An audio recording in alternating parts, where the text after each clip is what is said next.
Good morning, my friends. As you know, today is Thursday, and if you remember when we were in class on Thursday, we would start morning meeting and try to use English for the majority of our day. So on Thursday, our morning meeting will be in English. And if there are other videos, they're most likely going to be in English as well. And then I'll try my best to try to explain to you some words that you may not know, but I also want you to try your best to understand what I'm saying, which I know you do because we've had morning meetings like this before. So, for our morning message this morning, let's see what we're missing and what we potentially need to add or fix. Ready? Let's start with our first sentence. Good morning, friend. What do you think is missing at the end of this sentence? Remember that this video is not going just for you, but going to multiple people. Think for a minute. Yeah, if you said that we needed to add an S, you're correct because we need to use the word friends. There's more than one friend in our classroom, meaning this word needs to go from singular to plural. And remember that when we see this exclamation point, our voice is always going to go up. Let's see what our next sentence says. Today is blank, April blank 2020. And as we saw last time, okay, we are in a new month. And that means that my month is no longer March, which was marzo in Spanish, right? It is now April, which we say abril in Espanol.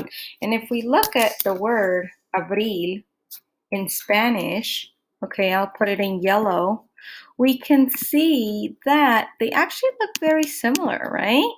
And they're also a little different.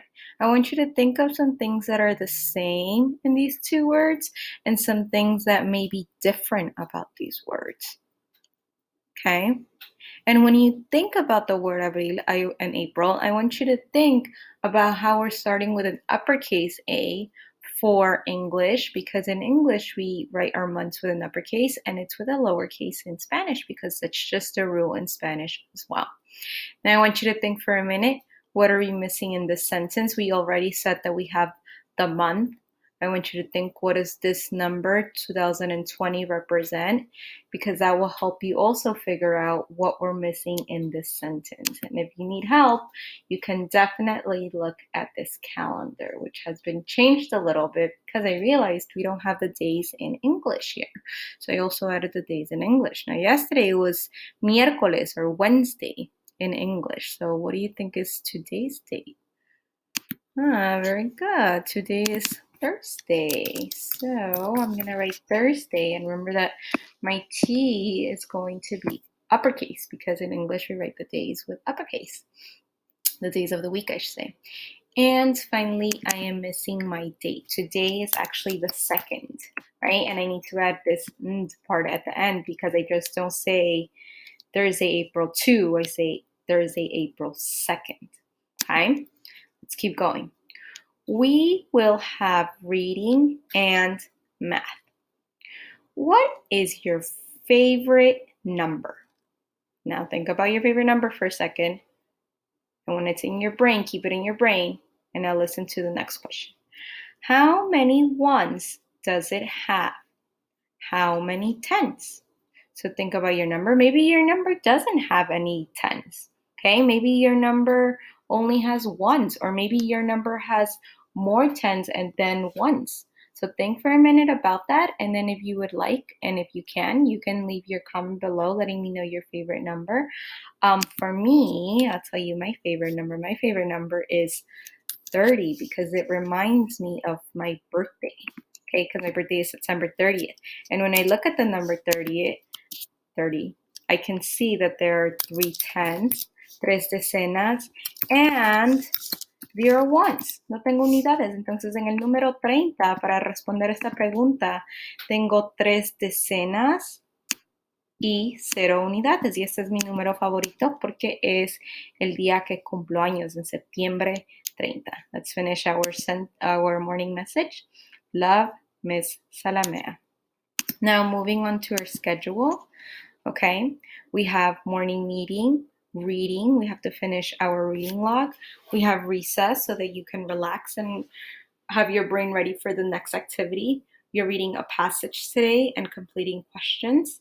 You are having lunch after that, hopefully. Make sure you're getting some food in your belly. And please remember that at Garfield, you can go pick up lunch if you would like, if your adult is able to. And the lunch is actually free. Then you have writing, and we have recess. And lastly, we have a video where I'll finish reading the third part, or the second part, sorry, of the book that we have been reading of Lily's Plastic Purple Purse, which is actually in Spanish. And then we need to do a little bit of Dreambox. Please remember that I can see how much time you're using on Dreambox. So don't do too much, because then your brain needs to relax as well, right? So just do whatever your adult tells you to do. Don't go overboard, because we don't want to work too much and then be tired for the next day, okay? Our schedule is based off your schedule for Thursday, okay? And finally, for our calendar, is I want you to think about what pattern we're going to have for our month of, or for our next date. So think for a minute. For Wednesday, we had a beautiful orange butterfly. Okay. And we're going to say our date. Ready? Today is Thursday, April 2nd, 2020. And our picture, our next picture that we have in our pattern is a blue flower. I wonder what's going to happen next. I wonder what's going to repeat. Remember, in a pattern, things repeat. They happen over and over again. But make sure you go at the end of the day if you would like. Remember, you can do this before bed, or you can do it in the middle of your day to go and watch the second part of our book so that you can see what's going to happen next. But I will see you tomorrow, and I hope you have a wonderful, wonderful day. Goodbye, my friends.